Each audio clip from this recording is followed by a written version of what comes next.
Thank you so much. Hi, everyone. Thank you for joining us on this wonderful Wednesday snowy evening. We're very excited to have you here. So thank you for joining us today for the Ask the Expert webinar series. So this session will all be about lung health. So we're very excited. We have an expert guest with us. Hence the name. But this webinar series has been brought to us by the Kimmel Cancer Center Community Outreach and Engagement Team. So thank you all so much for having us. My name is Kimberly Haley Fair, and I will be moderating the conversation tonight with Dr. Panagis Galiatsatos, who we will refer to as Dr. G, who the community lovingly refers to as Dr. G.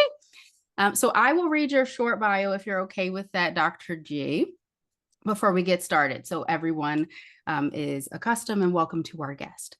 So Panagis Galiatsatos is an associate professor at the Johns Hopkins School of Medicine and a physician in the Division of Pulmonary and Critical Care Medicine. He is health equity faculty, as well as the co-director of Medicine for the Greater Good, an initiative aimed at teaching physicians the science of community engagement while training community health workers, who we'll call CHWs, and lay health educators. And he is part of the community outreach and engagement team who have brought you all this great webinar series tonight at the Sidney Kimmel Comprehensive Cancer Center. He's also the co-author of the book series Building Healthy Communities Through Medical Religious Partnerships, and over 90 research articles on community engagement and its impact on health and health equity. So we're very excited to have this session tonight, as I know many people have questions about lung health, respiratory diseases, all the things, right? So we welcome you, Dr. G, to joining us. If you don't mind saying hello to us. Yes, no, I'm so excited. Thank you, Kimberly. I can tell you it's also the most, even as an adult, I don't know if there's ever a comfortable moment as someone reads your bio out loud. So that's very kind. And I'm hoping the audience recognizes Kimberly and I go way back. We're good friends. And so hearing you share it is also, I'm like, are you going to add that I have good dad jokes as well at some point? But you didn't, which is fine. Very professional. But there might be some dad jokes tonight about, even with an important topic like this, I want us to enjoy the health conversations and have a good time. You're on mute, my friend. There you go. Yes, we're so excited. So Dr. G, if you don't mind sharing a little bit about how you got into lung health, tell us something about patients, tell us why we should focus on lung health. Yes, so anytime you can ask a doctor how they got interested in the field they chose, I'm hoping it sounds like it's because of three things that came together. Because like deciding to be a doctor is an odd thing, right? Like I've never doctored before. Like through college, I went to Temple University in Philadelphia. Congratulations to the Eagles, my second city. And, I was pre-med. I put myself through college, being a short order chef, working at the law school, and a lot of other odd end jobs. And all I knew was I wanted to be a doctor, but I've never doctored before. But I was a calling. I was drawn to it. So then as a doctor in medical school, how did I just stumble upon lungs, right? I'm saying this to set the stage because of what lungs mean to me moving forward. I chose this field, because I had a great role model, good mentors. It was like, I want to be like them when I grow up. I was an adult, but when I further grew up. Two, I love the science. I could pick up a medical journal about the latest, greatest around pulmonary health, pulmonary interventions, lung interventions, and read it and review it and sit back and listen to it, because there's some podcasts and audibles on it, like I would for the newest Taylor Swift CD, right? So I was drawn to it all the time. But what really helped confirm all this field for me were always the patients. I love taking care of patients with pulmonary conditions, either preventative or reactive.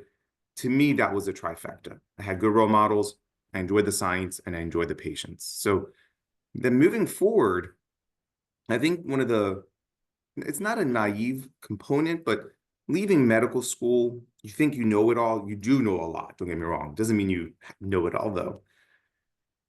Going through training, that's where, for me, I was reaffirmed by that decision.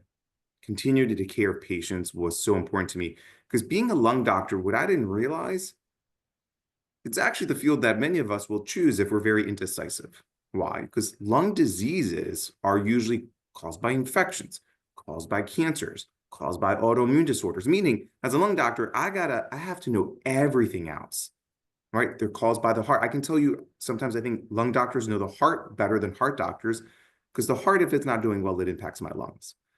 Same thing with infections and so forth. So I became a jack of all trades, but then I also realized how much that lung health is impacted by the genetics is a small proportion.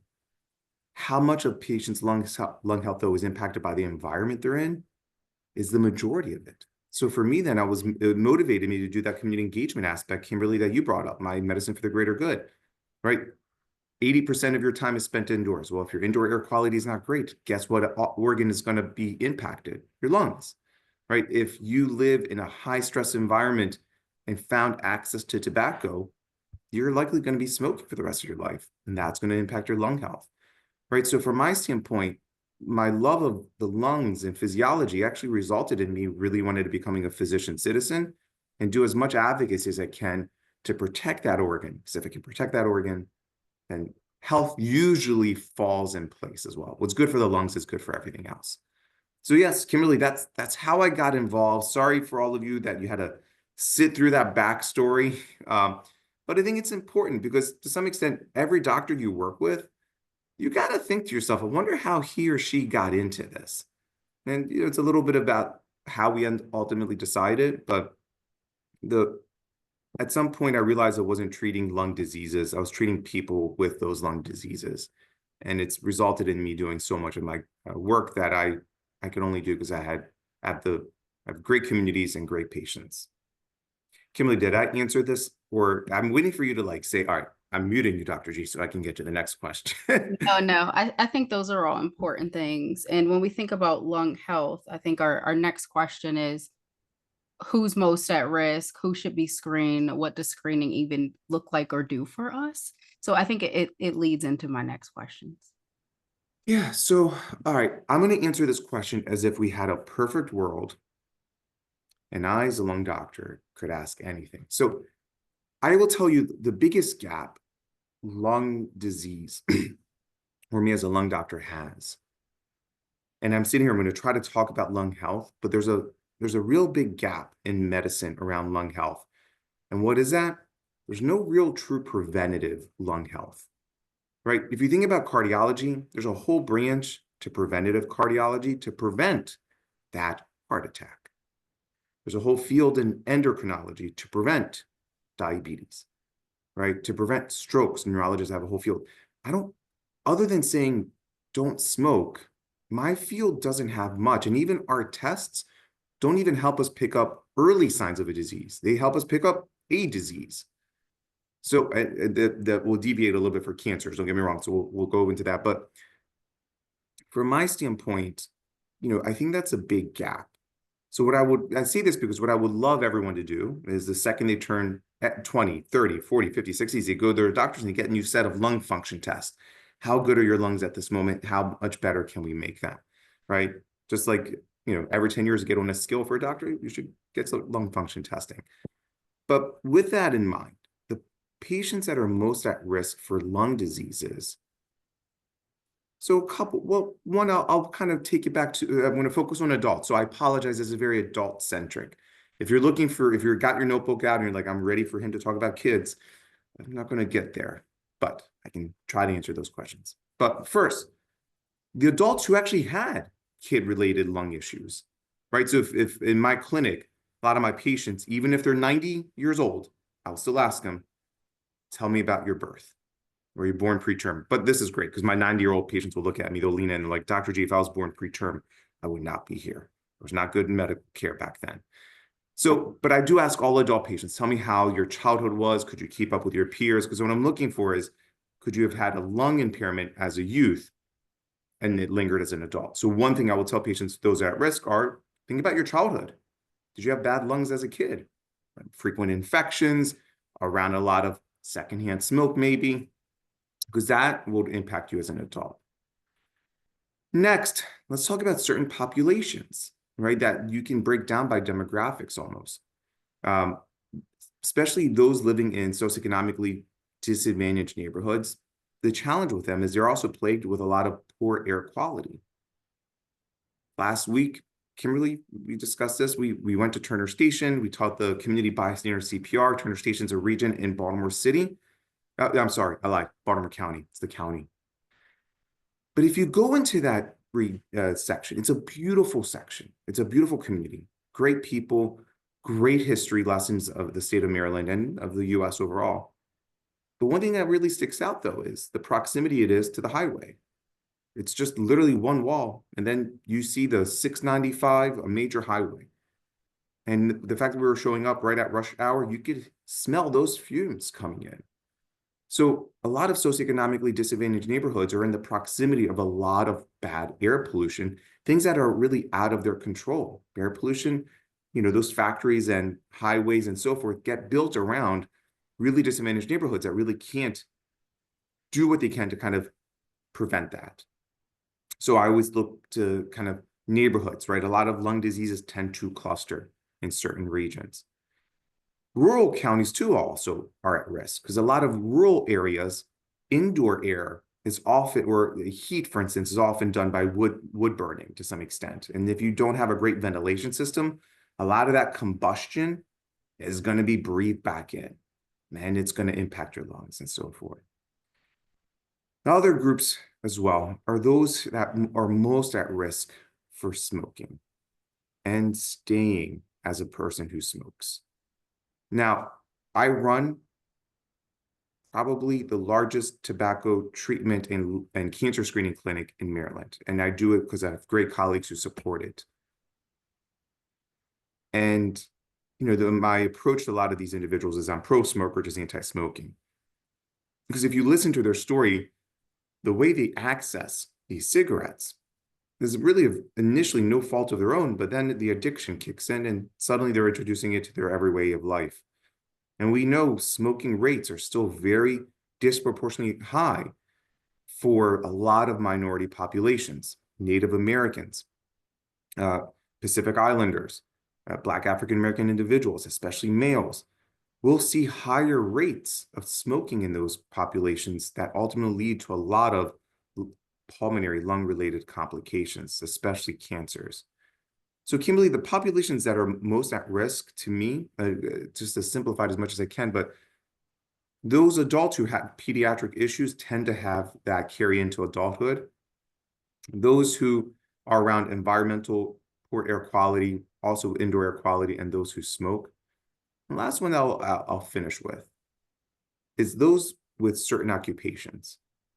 We know there's a lot of jobs that put patients at risk for lung diseases. Coal miners, those that work with asbestosis, those that work with cadmium, or even your local plumbers who go to the basement of the homes and over the years may have breathed in a lot of radon, right? These certain occupations will also put you at risk for a lot of lung related diseases. So I could keep going on. I apologize because the more I think about it, I was like, oh, there's other populations. So I think the big takeaway from Dr. G's talk is you should talk to your own primary care to make sure, are you at risk for lung disease? The more we ask, the more we'll help prevent. I'll stop there, Kimberly. No, I love that response. It makes me think about people living in certain environments. They may be from specific backgrounds, but is there anything we can do, Dr. G, or is it just you have to quit your coal miner job, right? What are things that we could do before, if we're going to our physician and we're saying, I live in these areas, the air quality looks like this. Are there any resources we can use to sort of watch the air quality, to limit our exposure? Not necessarily preventative, but just to be aware. Well, let's start with jobs first, because jobs that, so, I think I shared a little bit about myself other than going to Temple and enjoying the city of Philadelphia. But, I was raised by two parents who were constantly around asbestosis. My mother, who was a seamstress, and the textile factories had a lot of it. And my dad, who was a union painter, where they used a lot of asbestosis for insulation. Growing up with these two parents, over time, that's all we kept hearing about was these dangers and these concerns. So what I would say for those who work in occupations where there's a lot of toxins potentially there. Do what you can to be as safe as possible. I think you can work at these jobs in a level where you can reduce the harm as low as possible, and ideally, hopefully, also remove it.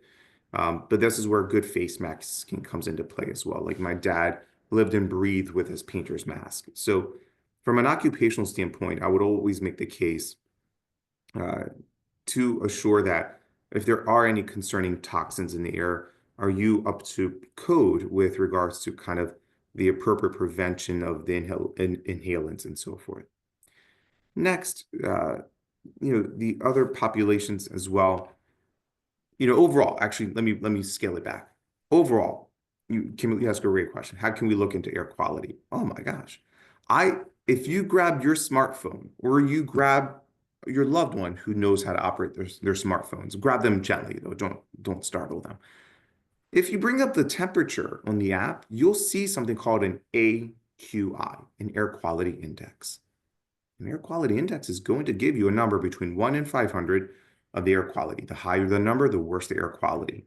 And I generally tell patients 0 to 50, everyone can enjoy. 1 to 50, sorry, everyone can enjoy that air quality. 51 to 100, those with lung diseases should exercise some caution. The general population is still going to be relatively fine. Once we get into triple digits, which we saw, for instance, here on the East Coast during, for instance, the wildfires that were occurring in Canada and it spread all the way down here, those days were triple digits. And that's where I really would emphasize you try to keep your outdoor activity as minimal as possible. So those are good things you can do for outdoor air, monitor the AQI. For indoor air, oh, you can look at your HVAC system. There's a rating on the air filters. Change them at a minimum once a year, ideally twice a year.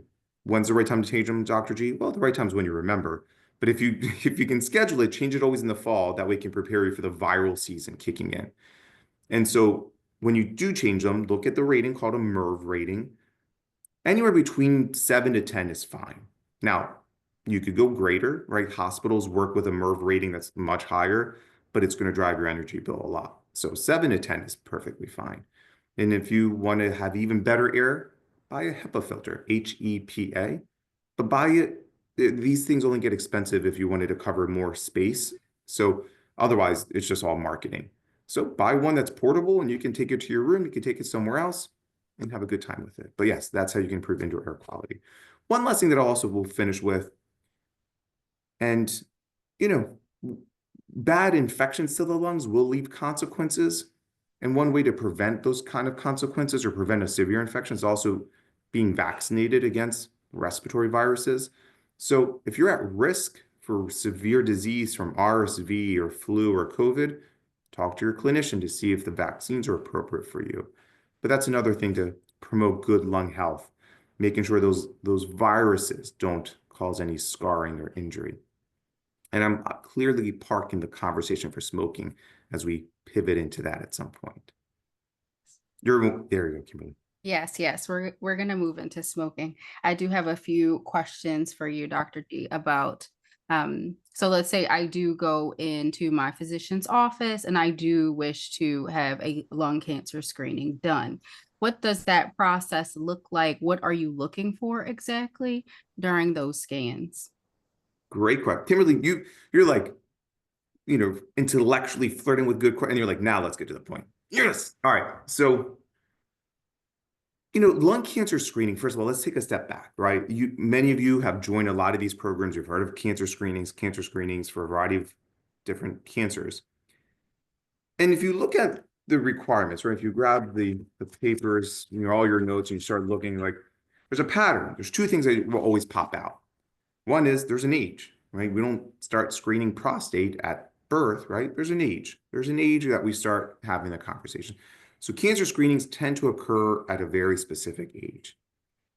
And then the second requirement is having the organ, right?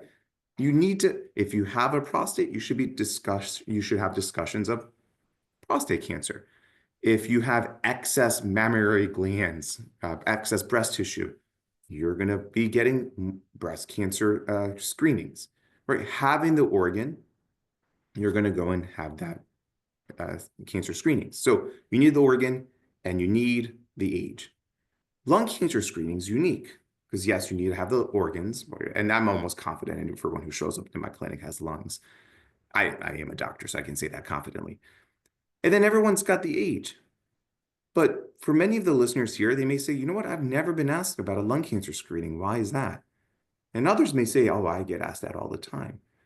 This is one of the general lung cancer screenings that we do have a third risk factor.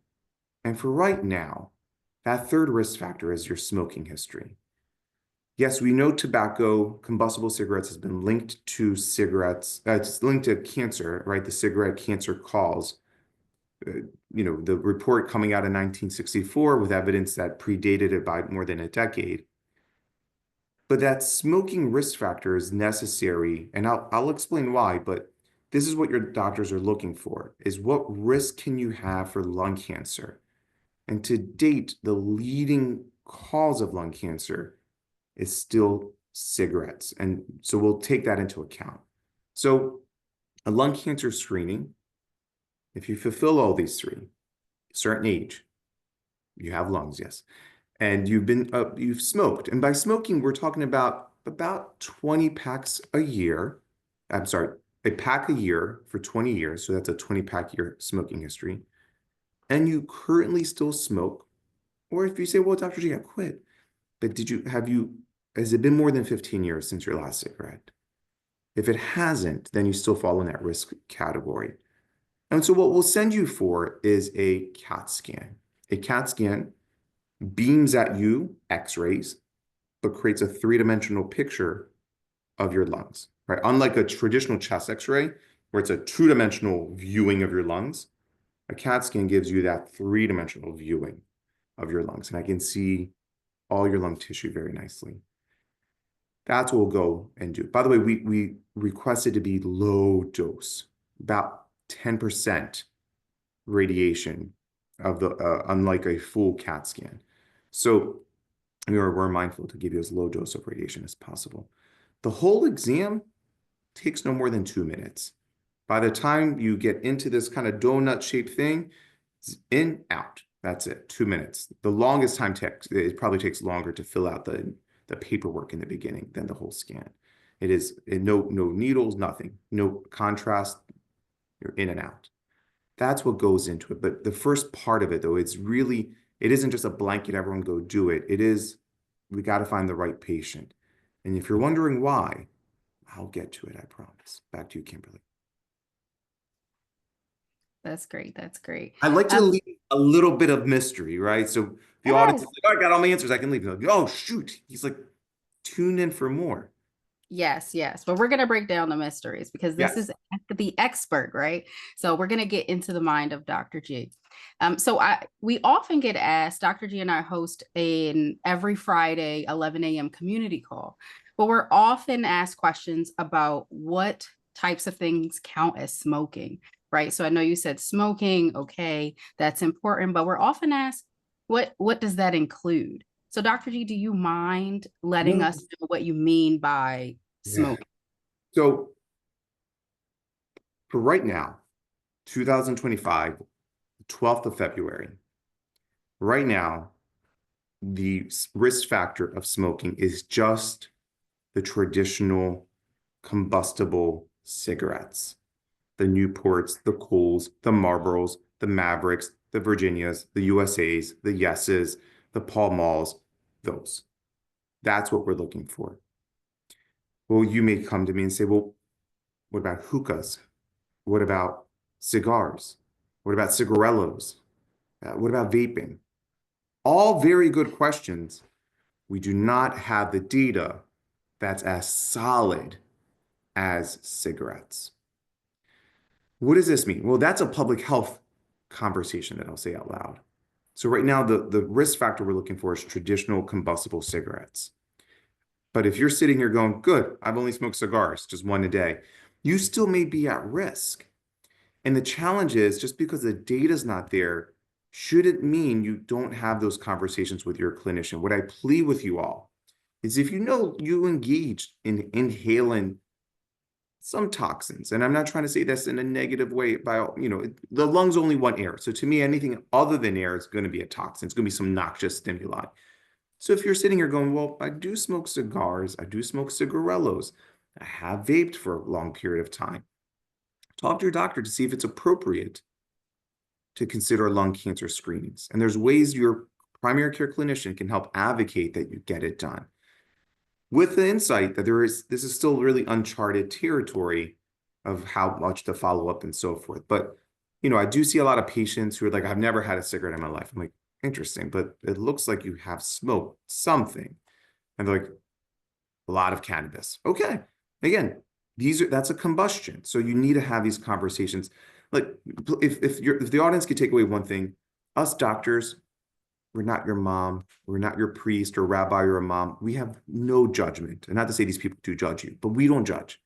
It should be a safe space where you can come and tell us everything that you do in your life so we can help discuss, okay, that means we should do A, B, and C to make sure that you're not in harm's way. That's it. We just want to keep you all healthy. That's a whole goal of this conversation. So great question, Kimberly, about what counts as smoking. Unfortunately, it's still a very limited definition at the moment. Right. That's important. Thank you. So thinking about smoking cigarettes, smoking other things, what about those individuals who have never smoked, truly never smoked anything, right? Should they even be screened? What should we do? So I'm hoping as you show up to a primary care clinician or even if you show up to a lung doctor, you're getting asked these questions because there's going to be never smokers who develop lung cancer. And by the way, for the audience, this is where I really need you all to help. We have 5K marathons or 5Ks or N marathons. They're not the same. 5Ks and marathons, two different units. Yes. For breast cancer, for prostate cancer.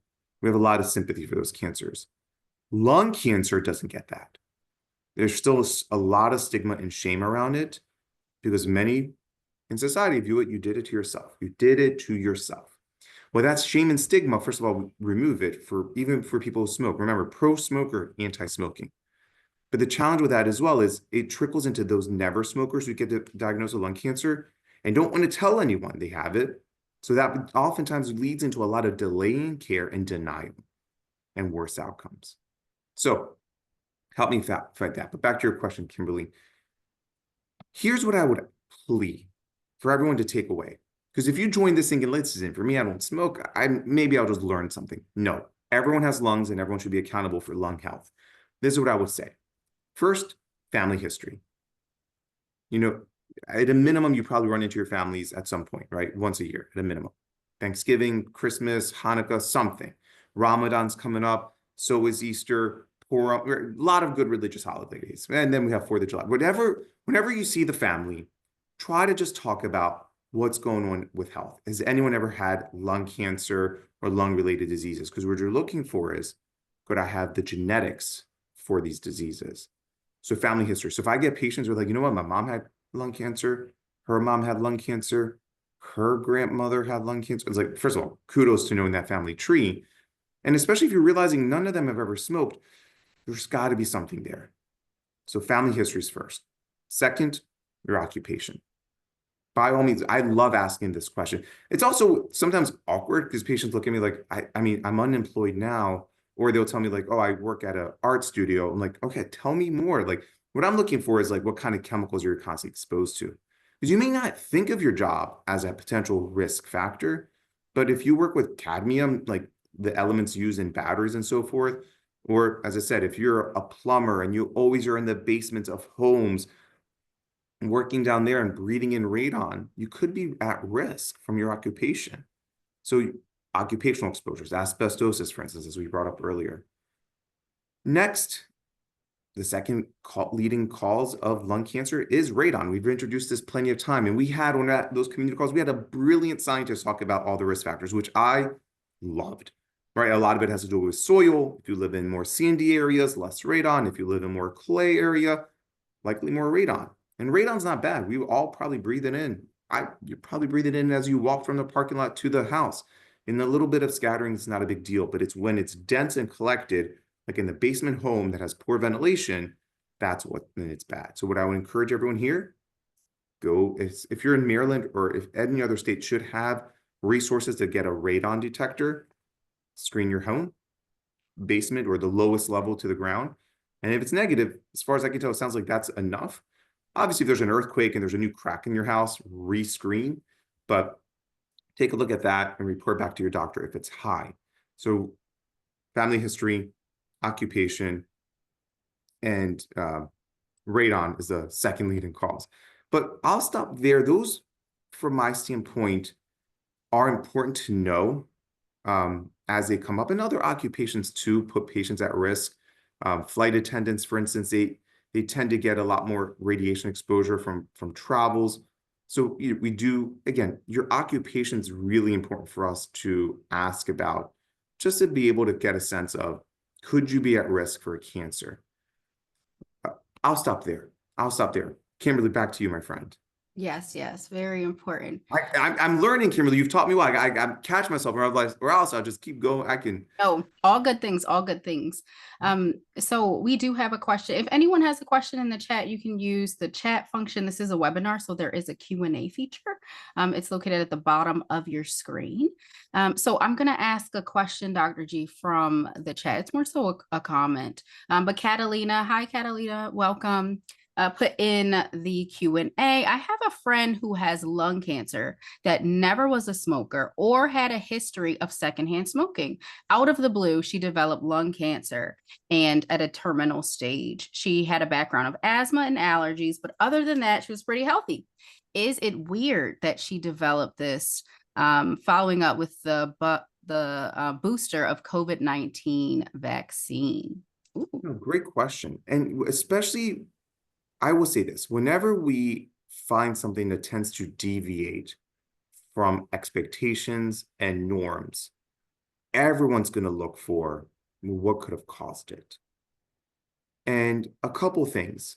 And I recognize, the conversations, especially around vaccines and other things have come up recently. And what I would say to that, not just the vaccine and so forth, is cancers really take a long time to develop. And so it's unlikely to have something introduced that quickly to develop something that bad, that fast. Like even for smoking, you need decades of that risk factor to be inhaled and so forth. And so what your friend is exhibiting is why Kimberly asked a question about never smokers. We're seeing high rates of never smokers developing lung cancer. And that's going to be an important conversation, because what I told you are the screening requirements. I'm assuming in the next 5 years, I'm seeing it now, by 2030, we will likely be dropping the smoker risk factor and just open it up to everyone. Because right now, it's close to almost 1 out of 2 patients who develop lung cancers have been never smokers. So it's on us, scientists and public health officials and doctors, to figure out, well, what else is going on? It took us a while, for instance, to even discover radon was a risk factor. So it necessitates the appropriate sleuthing to figure this out. The challenge that the lungs have is that the lungs either can take a beating for quite some time before they develop anything, or it could be really one bad exposure. So I'm answering your question in a big way to hopefully cue you in that there's so much unknown. Here's my best example. I take care of a lot of men and women in the military or the firefighters from 9/11. And both of them can go back to one instance that they were exposed to something horrible. And decades later, they paid the cost of it. The 9/11 firefighters, many of them now are developing cancers from that one exposure. And for some of them, they've been actually very healthy since then. Men and women from the military, one exposure, everything else. So that's the hardest part as being a lung doctor, especially finding patients with cancer who have never smoked. You try to walk back with them that timeline. And honestly, the risk factor could have been very insidious that they didn't realize. Or it could be something that they're doing and also not realizing. So it's hard to answer those questions, but I can tell you, even if it's that one exposure, it takes decades to develop that cancer, right? The 9/11 firefighters who are developing cancers now needed about 20 years. The men and women from the military need it decades later as well. So one exposure, it's hard for it to, almost unlikely for it to create cancers that quickly. It needs decades to kind of play out. So that's why I feel comfortable really saying it's not the vaccine. Now, if we go 30 years from now, bets are off to kind of bring up everything. Sure, we're happy to have those conversations. But whenever we see cancers, it's not as simple as what did you do in the last 5 years? It's really, let's go back to the last 20 years and what have you been exposed to that could have set something off. And it's like the slowest domino rally before the end result. It's a great question. Great. Thank you so much, Catalina, for asking that. So, Dr. G, as we're thinking about these exposures multiplying or growing over time, could you paint the picture for us as to what a pulmonary nodule would look like on a scan? Does it always mean cancer? Yes. How is it impacted by all of our exposures? So first of all, Kimberly went right to the heart. Pulmonary nodule. I love that. Right to the lungs. I know it's Valentine's Day Friday. By the way, on a side note, if I can lead the revolution of replacing the heart with the lungs, right? And so we say, use the lungs as the love emoji. Oh, I have won over. I don't think that's gonna happen in my lifetime, but the lungs, come on, take your breath away. Lungs should be the Valentine's Day symbol. Nonetheless, not to digress. So let me put in this context. Say you're 50 or older, and you go to your doctor, and he or she wants to do a skin exam on you from head to toe. We're going to evaluate your skin. Your skin's seen some few things in its lifetime, and in the skin exam, they're going to find wrinkles, they're going to find bruises, they're going to find scars. What I'm getting at is you're going to find a lot of abnormalities because of the wear and tear of the skin. But those abnormalities are not diseases. There's a big distinction there. Your lungs are the same way. And the reason I said earlier, the mystery now solved, why we need still that third risk factor. So because if I screen you over the age of, if I send people to get a lung CT over the age of 50, I'm going to find a lot of abnormalities. It is rare to find a patient 50 and older who comes back with a clean CAT scan. Your lungs are like your skin, right? They're the only internal organ constantly engaged with the outside environment every second, right? Because you're breathing. So right now, taking a nice deep breath, even if you live with a great HVAC system with a MERV rating of 10 and you have a HEPA filter next to you, all that's filtering close to 99% of the stuff out there. You still may get in some mold, get in some viruses, get in some dust. And the way your lungs are going to react to it is either you breathe it in, breathe it back out, maybe a good cough, maybe a little bit of sputum and phlegm to encapsulate it. And it may not be able to clear, and that's going to turn into a nodule. The reason why right now we still ask for patients who smoke to be screened is because they have the highest chance that that nodule may be cancer. The majority of nodules are not cancer. And the challenge with this is that's all I can tell you, right? Working up a nodule is really hard. I can't just go in and biopsy it. It's covered oftentimes. So what a lung nodule is, it's finding an abnormality in your lungs that's less than 3 centimeters in diameter, and it's surrounded by good, healthy lung tissue. You're like, well, okay, why can't you work it up? Well, what if that 5 millimeter nodule is sandwiched right in the middle of your left lower lobe, which is about a little over a foot in diameter? I got to send in a needle to biopsy and hope I hit it. But as I'm going through it, I'm going through good, healthy lung tissue that's going to scar it, deflate it, and now you suddenly have a lung collapse. Getting to these nodules is really tough. And saying to a patient, I found something, we'll follow it up in 3 months, and then in 6 months, then in a year. It's tough on you. You're living with this kind of paranoia of like, do I have a seed in me that's cancer that's about to just blossom? So what a lung nodule is something that's less than 3 centimeters. It's an abnormality. And really the only way to prove that this could be cancer is knowing your risk factors. So because right now, the biggest one that we know is smoking traditional cigarettes.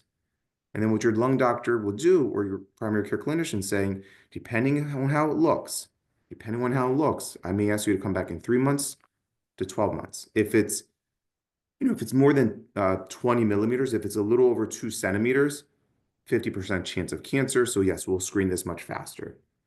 If it's less than 5 milliliters, it's likely benign. So the size of this does matter.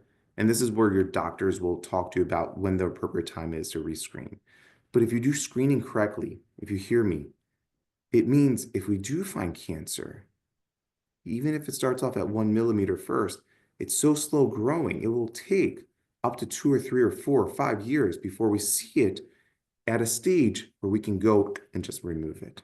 Lung cancers develop slowly, right? That's the majority of them. So that's why we do have some time, if we can find these abnormalities early, to follow them and see if they develop into something more concerning. But Kimberly, you're spot on. Majority of people 50 and older are going to find a lung nodule. And my job is to try to sit there and say, it's probably benign. It's probably been there for quite some time. One last thing, one your good clinicians will do though, is if you've had prior imaging of your chest, this is me somehow showing that, not that I was dancing or anything.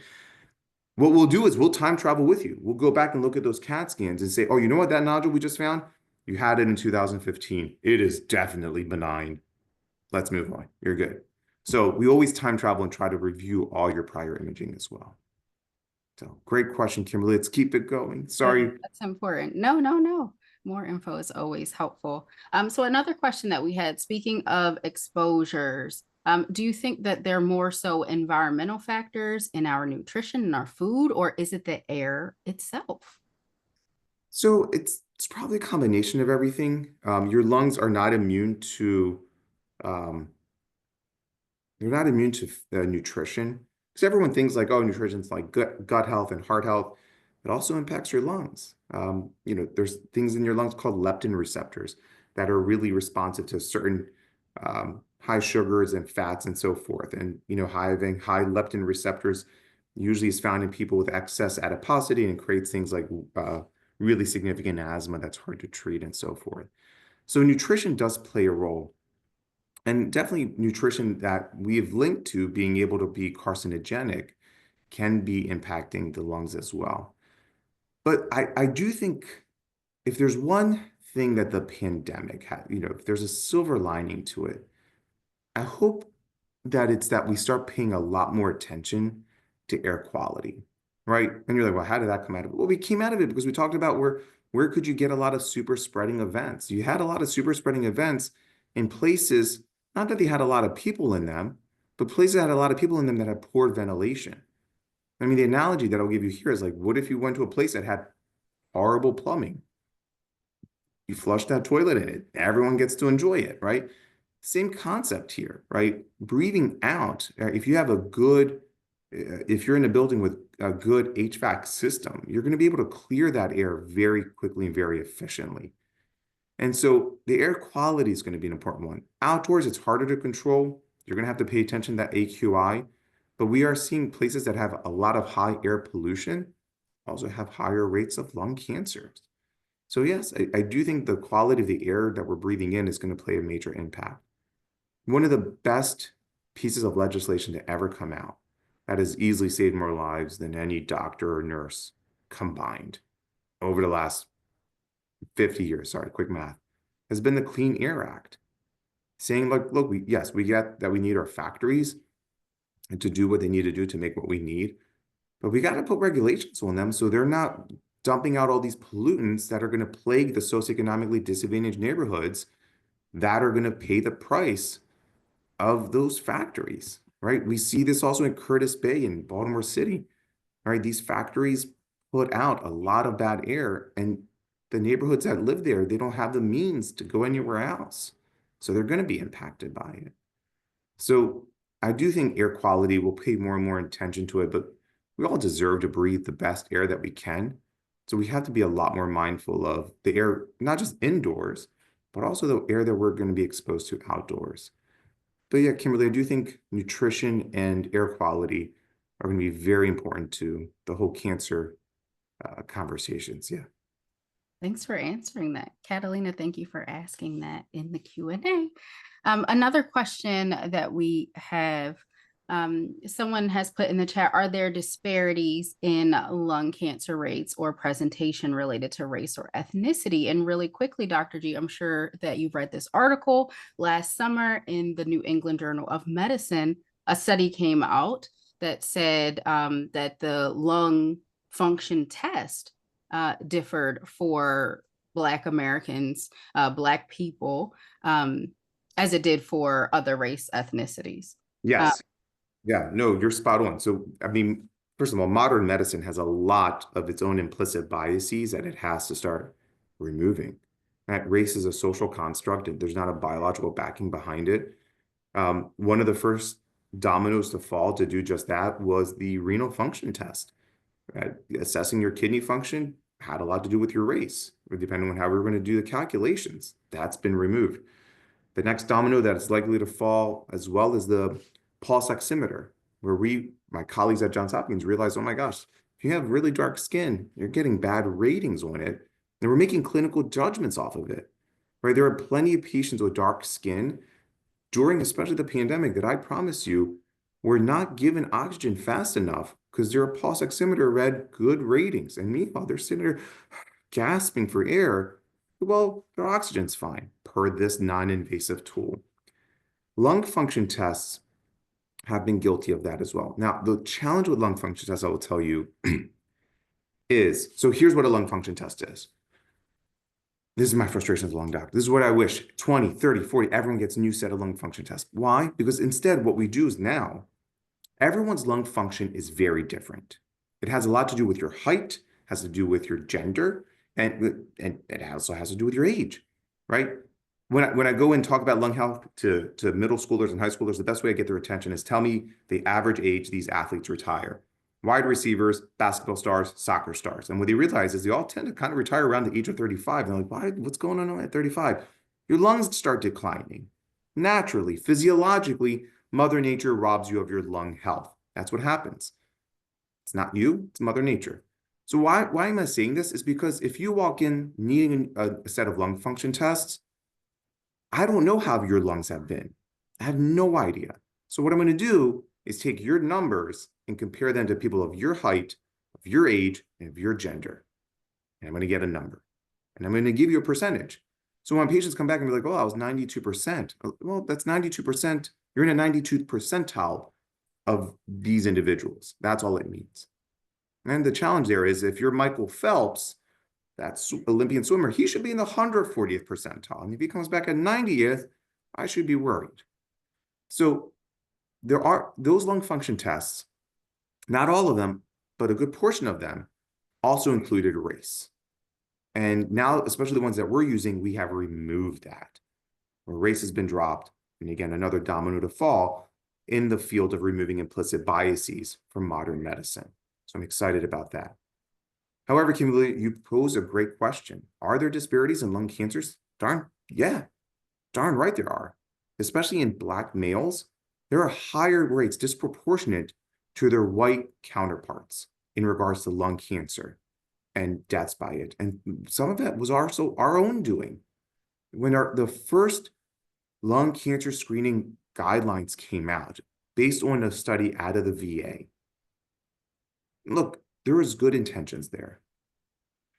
They put out the guidelines 55 and older, and you had to be a 30-pack a year smoker. And those lung cancer guidelines helped and benefited white males. Why? Because the study was done predominantly in white males. So what we saw after those first guidelines was the biggest shift in lung cancer disparities all this while. So meaning here we put out a good intending product, not realizing, look, the guidelines are good for this demographic.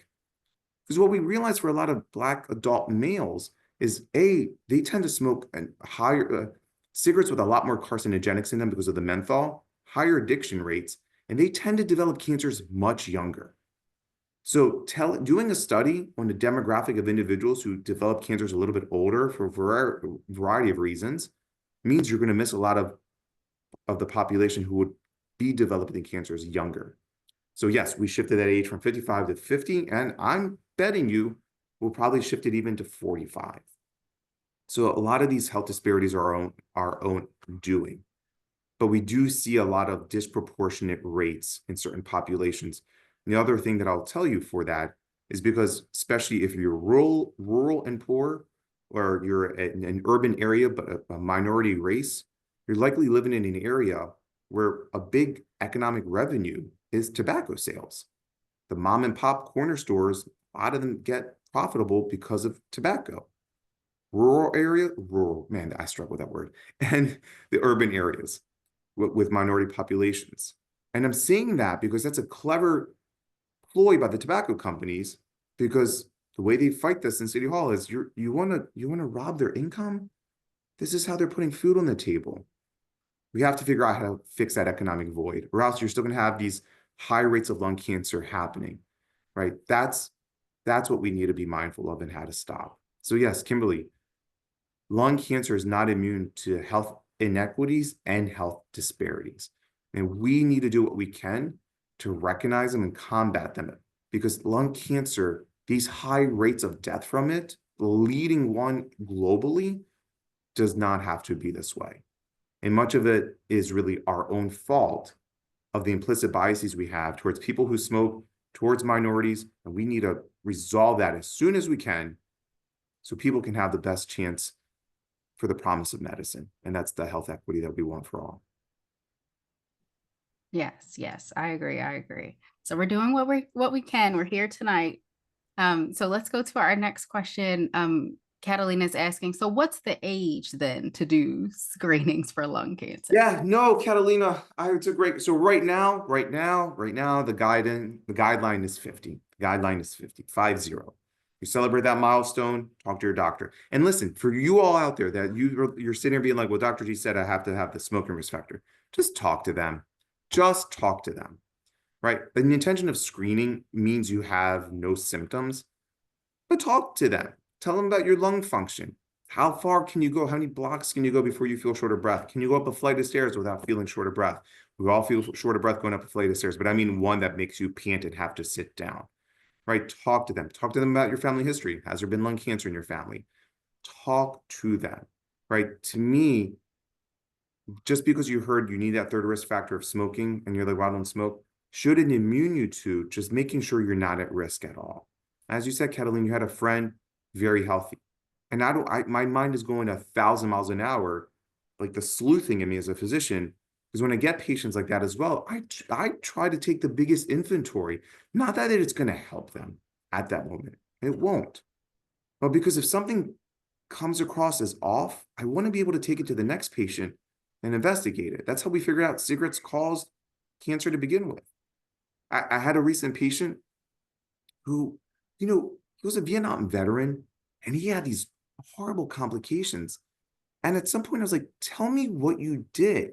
I don't know why it didn't dawn on me earlier, but then I discovered he was exposed to Agent Orange. And I'm like, this now makes sense. So from my standpoint, everyone here should talk to their doctor. You're not all going to get screened, but talk to your doctor. What's your family history? What do you do for work? Right? Suddenly you realize, you know what, that battery factory plant that I work at and breathed in all that cadmium, maybe I should go get screened. Maybe you go get a radon detector and you discover, oh my gosh, one of the rooms in my homes has a lot of radon in it. And maybe you've spent some time there. So I would say it's all of our jobs. And the last part though, about lung cancer screenings, the number one cancer that's in the lungs is actually usually a metastatic cancer, something that spreads. So if you want to be good to your lungs, stay up to date with other cancer screenings: breast, prostate, colon, cervical. Stay up to date with these other cancer screenings as well, because they love going to the lungs. Back to you, Kimberly. I love that. I love that. Our final question, Dr. G, and we'll wrap it up. You can share what you feel is a key takeaway at the end. But our last question, let's say that tonight inspired me to take my lung health more seriously. Should I call my primary care physician tomorrow? Like, what are the next steps to taking care of my lungs All and right. making sure I'm checked out? Next step to taking care of your lungs. First, we have to remind ourselves that your lungs are a muscle. And your lungs are the ultimate definition. If you don't use it, you will lose it. Pandemic. One thing that I did see a surge of is 70 and older individuals, 70 and older, calling to get a new pulmonary appointment. First time ever. Like, why are you here?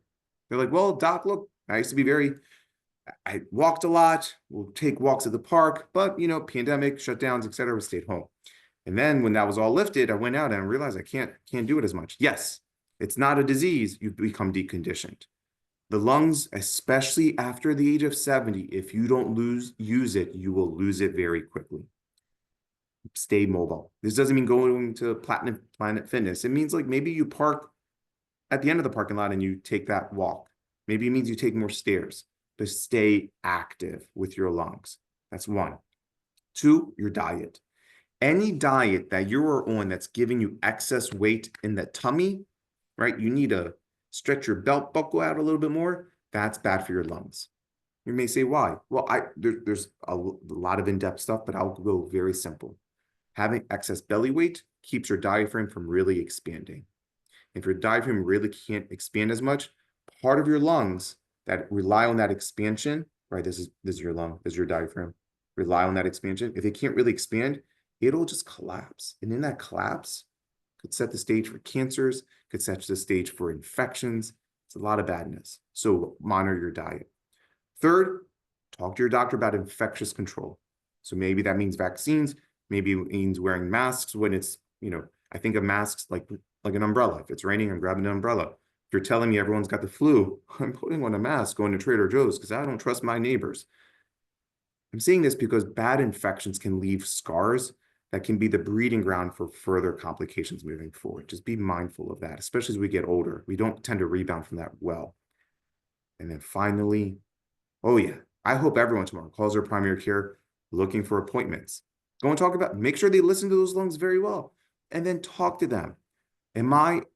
Should I be evaluated for lung cancer? And they may say, well, listen, Kimberly, you don't smoke, you're fine. I understood, but let me tell you about the work I do.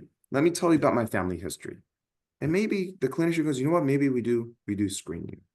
Not everyone needs it, I agree. But for those who do, please go get it done because we could be saving your life tomorrow. And for those of you who think, look, this isn't for me, I know I don't need it, good.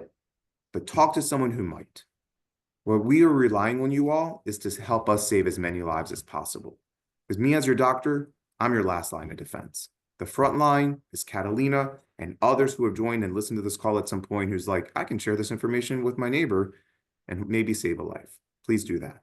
Thank you so much, Kimberly. Back to you for the closing comments. Thank you. Thank you so much, Dr. G, for being with us for another session, Ask the Expert, all about lung health. Dr. G gave us some very important takeaways, some action steps that we can consider this week for our friends and family and ourselves. So there is a survey in the chat. If you all could click it, let us know your thoughts. Let us know what topics you're interested in.